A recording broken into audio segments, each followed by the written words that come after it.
بسم الله الرحمن الرحيم إذا جاء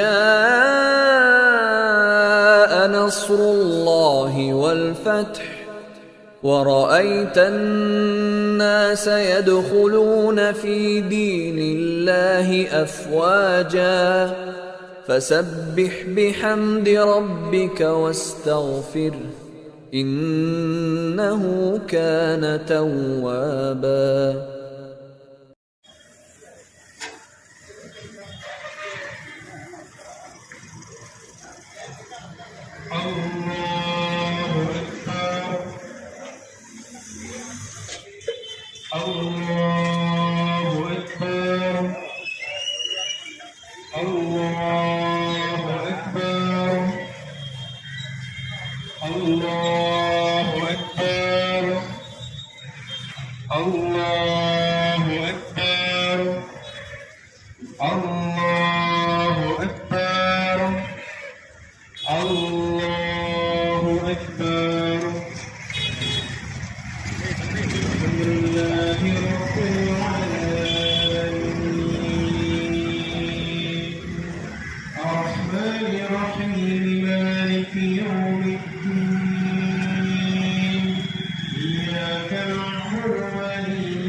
செய்த அமல்களை, ஒரு குடும்பத்தார் செய்த காரியங்களை இந்த ஒட்டுமொத்த உலகத்திற்குமே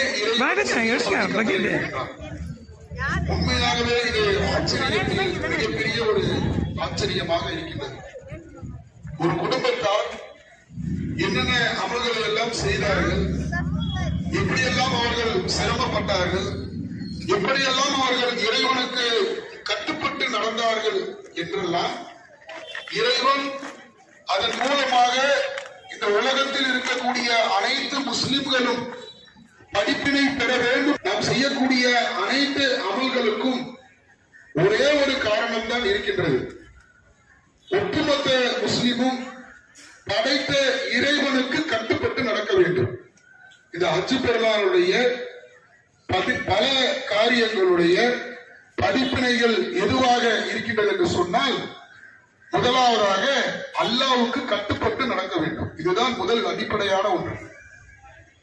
இப்ராஹிம் அலைஹிஸ்ஸலாம் அவர்கள் இறைவனுக்கு முழுமையாக கட்டுப்பட்டு நடந்தார்கள். அப்படி அவர்கள் முழுமையாக கட்டுப்பட்டதனுடைய இப்ராஹிம் அலைஹிஸ்ஸலாம் அவர்கள் எப்படி கட்டுப்பட்டு நடந்தார்களோ அது போன்று கட்டுப்பட்டு நடக்கணும். அல்லாஹ் தஆலா இப்ராஹிம் அலைஹிஸ்ஸலாம் அவர்களுடைய அந்த கட்டுப்படுதலை பற்றி திருமறை குர்ஆனில் சொல்லும் பொழுது அல்லாஹ் தஆலா திருமறை குர்ஆனில் சொல்லி காட்டுகின்றான், அஸ்லிம். அஸ்லிம் என்றால் கட்டுப்படு. இந்த முஸ்லிம் என்கின்ற வார்த்தையே அஸ்லிம் என்று இதிலிருந்து தான் வந்தது. முஸ்லிம் நம்ம சொல்றோம்ல, அஸ்லிம் அல்லாஹ் குர்ஆன்ல சொல்லக்கூடிய ஒரு தந்தை இப்ராஹிம் அலைஹிஸ்ஸலாம் அவர்களுக்கு இருந்தது. நாளை இன்னைக்கு அல்லாஹ்வுக்கு முழுமையாக கட்டுப்பட்டு நடக்கிறோமா? இப்ராஹிம் நபியை போன்று இப்ராஹிம் அலைஹிஸ்ஸலாம் அவர்களுக்கு என்னென்ன சோதனைகளை எல்லாம் இறைவன் வைத்தாரோ எல்லா சோதனைகளையும் எல்லா கட்டளைகளையும் அவர்கள் முழுமையாக நிறைவேற்றினார்கள். அல்லாஹ் தஆலா சொல்லுகிறான், மனைவியை நீங்கள் என்ன செய்யுங்கள், பாதுகாத்து விடுங்கள். எவ்வளவு பெரிய ஒரு கட்டளை, எவ்வளவு பெரிய ஒரு சோதனை. அதை அல்லாஹ் தஆலா சொல்லும் பொழுது இப்ராஹிம் அலைஹிஸ்ஸலாம் அவர்கள் முழுமையாக கட்டுப்பட்டார்கள். எப்படி இறைவன் பல சோதனைகளை வைத்தானோ அந்த சோதனைகளுடைய முடிவு என்ன தெரியுமா?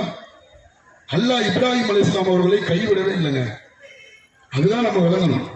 இன்னைக்கு நம்மள நிறைய பேருக்கு சோதனைகள் எல்லாம் வைப்பான். எல்லாருக்கும் சோதனைகள் வந்து போகும். பேசக்கூடிய எனக்கும் உங்களுக்கும் எல்லாருக்குமே சோதனைகள் இருக்கும், கஷ்டங்கள் இருக்கும், துன்பங்கள் இருக்கும். எந்த பிரச்சனையுமே இல்லை. ஆனால் ஒன்றை நாம் விளங்கிக் கொள்ள வேண்டும், என் இறைவனை கைவிட மாதிரி வணங்க வேண்டும், சிலைகளை வணங்கக்கூடாது, இன்ன பிற காரியங்களை வணங்கக்கூடாது என்று சொல்லி இப்ராஹிம் அலைஹிஸ்ஸலாம் அவர்கள் பிரச்சாரம் செய்கிறார்கள். என்ன செய்யறாங்க? அந்த ஊர் மக்கள் ஒதுக்கி வைத்து விடுவானா? இல்லை. அல்லாஹ்வின் மீது தவக்கல் வைக்கக்கூடிய ஒரு முஸ்லிமை இறைவன் ஒருபோதும் கைவிட மாட்டான். மாறாக அல்லாஹ் என்ன தெரியுமா செய்வான்? அவங்களுடைய தகுதியை உயர்த்திடுவாங்க. அல்லாஹ் ஒரு சோதனையை கொடுத்து அந்த சோதனையை நம்ம பொறுத்துக்கிட்டோம். அல்லாஹ் நீ கொடுத்துட்டேன், நான் பொறுத்துக்கிறேன், உனக்காக பொறுத்துக்கிறேன் என்று ஒரு முஸ்லிம் வந்து விட்டார் என்றால் எப்படிப்பட்ட ஒரு தர்ஜாவை அல்லாஹ் உயர்த்துவார் என்றால் அவருடைய தகுதியை வரலாறு பேசும், வரலாற்றை பேச வைக்கக்கூடிய ஒரு நிகழ்வை இறைவன் ஏற்படுத்துவார். இன்னைக்கு இப்ராஹிம் நபியை பத்தி பேசிட்டு தான் இருக்கிறோம். தொழுகிற ஆண்கள் யாரும் இருக்காங்கன்னா முன்னாடி வந்துருங்க, முஸ்தபா வந்துருங்க.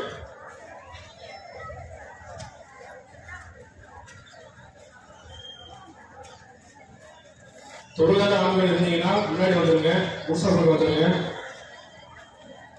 ரெண்டாவது ஜமாத் ஆரம்பமாக போகுது.